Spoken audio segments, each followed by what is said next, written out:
Leo Carlsson saved the day in the end. The boy was on a mission in overtime of the Ducks' first Utah game. Minty makes a big block to get possession. Leo dangles and finds Terry, who misses, but hustles to force the turnover, and Leo gets a forehand-backhand-forehand to cap off his first career overtime winner. Just wow. After being relatively quiet in his other 2 games, Leo showed up in a big way. Let's hope that ketchup bottle starts flowing. The Ducks fought back from being down 2 goals in the third to secure an unlikely win. Honestly, I still don't know how they pulled it off. It was a rough game for the most part. The night did start off on a high note, though. The Ducks generated several quality chances and capitalized on one. Dumoulin won a puck battle, and Strome started the rush, passing to Vetrano. After a quick give-and-go, Strome found Timmy with a slick toe drag setup for a one-timer. It was easily one of the best team goals we've seen in years for the Ducks. Just wow again. But the momentum shifted when the Ducks got their first power play. Every time in this game that it looked like they were going to gain some momentum, another power play came along to stall things. Normally drawing penalties is good, but not if you're the Ducks. I was ready to title this video Ducking Pathetic and start off about our terrible power play, but the Ducks won, so we have to enjoy it. It looks just like last season, or worse. We struggle to enter their zone, and when we do, it's just stationary passing along the outside.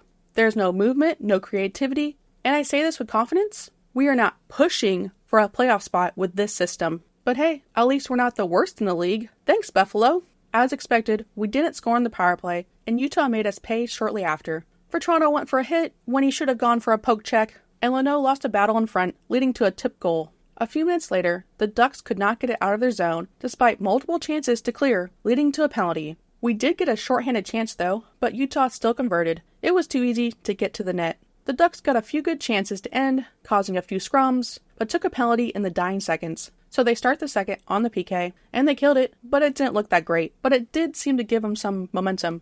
Zellweger blasted a shot so hard, it knocked the mask off Ingram, and Gudas threw a big hit to keep the energy up. The fourth line had a great chance too, but it was the second line that came through. Fabbri, the new guy, scored his first goal as a Duck. He won a battle along the boards. McTavish took the puck to the net, got knocked down, but he managed to recover it. He found Zegras behind the net, and Utah seemed worried about a Z-Mishi attempt that left some space for a silky backhand finish from Fabbri. Also, this was Z's 100th assist.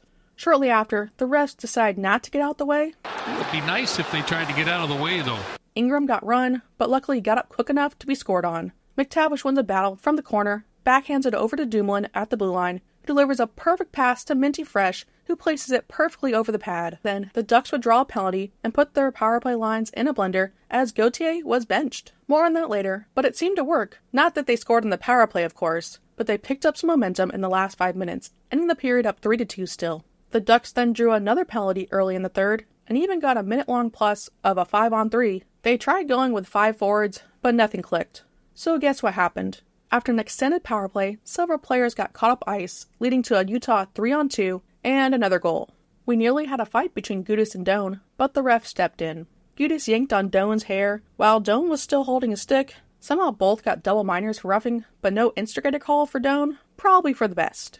A scary moment came with under 10 minutes left. Lunderstrom took a hit to the head and stayed down for a while. Thankfully, he did leave the ice under his own power, but I'd imagine he'll miss some time with a likely concussion. To make matters worse, Utah took the lead a little bit later. A really nice goal from Keller.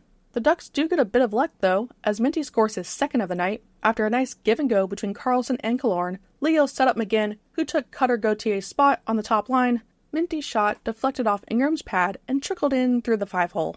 But you know the rest. Ducks win and are undefeated against the Utah Hockey Club. Just a great Wednesday night. Offensively, at 5-on-5, the Ducks are looking pretty good for the most part, but special teams continue to be a major issue. I mentioned it earlier, but Cutter was benched, and he deserved it. The first line had been struggling all night, and Cutter's careless turnovers didn't help. It seems like he's trying to do too much, which is usual for a rookie. It's only his 5th game, so he'll learn and he'll be fine. On a random note, I don't think I've ever seen so many broken sticks in a game. Just bizarre. At least Captain Goody was there for his kids. Sorry guys, it's my 5th kid.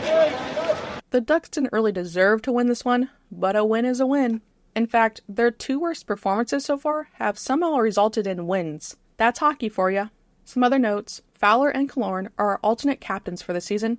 Based on the preseason, this isn't much of a surprise. It will be interesting to see if they rotate the A's though, but for now, it seems set. The vibes were electric at Ponda. With giveaway towels flying around in a pack house, the energy felt like a playoff game. Add in the new light show and the 3 Ducks soaring throughout the arena, the atmosphere was absolutely amazing. The Ducks will be back in action Friday at 6 p.m. against the Avs in Colorado, who are still looking for their first win, so that should be fun. A huge thank you to all our members. There are quite a few of you now. Thanks to Stanley for dropping 50 gifted memberships during the Orange Carpet livestream.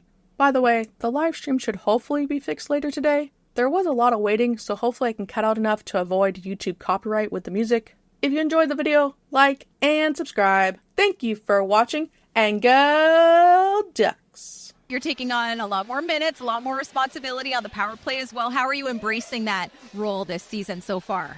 What embracing means? Just how are you enjoying the opportunity, I suppose? Yeah, of course, just enjoying the moment, and definitely, yeah.